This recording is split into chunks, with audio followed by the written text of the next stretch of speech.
Getting older is a fact of life, and for a lot of us, there's this quiet little worry that can pop up. When is just being a bit forgetful a sign of something more? Well, in this explainer, we're going to dive right into that. I mean, we've all been there, right? You're in the middle of a sentence and poof, the word is just gone.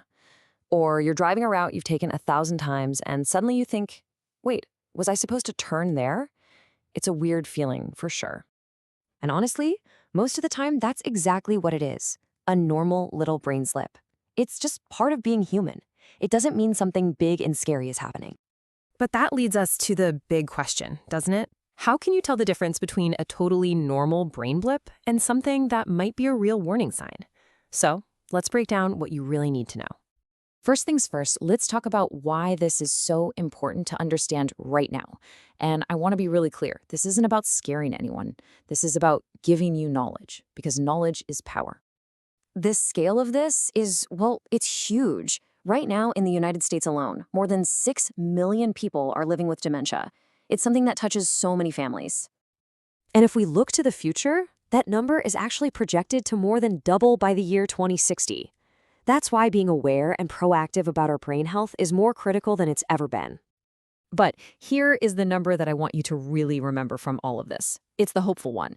Major research published in The Lancet found that up to 45% of dementia risk comes from what they call modifiable factors. In plain English, things we can actually do something about. And this chart just says it all, doesn't it? That huge slice, almost half, represents risk factors that are in our control. This isn't just about fate. It's about opportunity. Okay, so let's get into the details. We're going to start with the one sign everybody immediately thinks of, memory. But the trick is knowing what kind of memory issue is actually worth paying attention to. Let's put these side by side. On one hand, you've got normal stuff, right? Forgetting where you put your keys. But on the other hand, the potential red flag is when someone consistently forgets entire recent conversations. See the difference? It's that pattern of forgetting important, new information that's the real signal. Now, it's also really important to know that memory problems don't automatically equal dementia.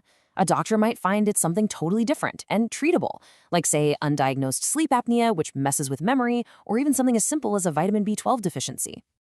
Dr. Armin Muvamiyam from the Ray Delby Brain Health Center makes such a good point here. He says families might just brush it off, thinking, oh, he just wasn't listening to me. But he's clear. If it's happening over and over again, that's when it's time to talk to a doctor. But here's the thing. The early signs go way beyond just memory. Big shifts in someone's personality, their mood, or even just the way they talk can be just as important. So what does this look like in the real world? Well, it could be someone suddenly becoming very suspicious of people for no good reason. Or maybe their social behavior changes. They start talking way too much to strangers. Even things like weird sleep patterns, like napping all the time, can be a sign. And this is a huge one from Dr. Moggyman, and it's so often overlooked. He says that suddenly developing anxiety or depression in your 60s can be an early sign. And get this, these mood changes can actually show up before any of the memory problems start. And what about language? Yeah, we all have that tip of the tongue feeling sometimes. But this is different. This is when someone is constantly struggling to find basic, everyday words, or they just keep hitting a wall in the middle of a conversation. That could be a sign of something more. So all of these changes happening inside the brain, well, they don't stay there. They eventually start to affect how we handle the practical, everyday stuff we usually do on autopilot. Now, the fancy term for this is executive function. But really, all you have to do is think of it like your brain's CEO. It's the part in charge of planning, organizing, solving problems, making all the big decisions. And when that CEO starts to struggle, you see it in really concrete ways. Someone who absolutely loved cooking just stops. Or they start missing bill payments, even though they've always been super responsible. Or they can't seem to manage their own medications properly. These aren't small things.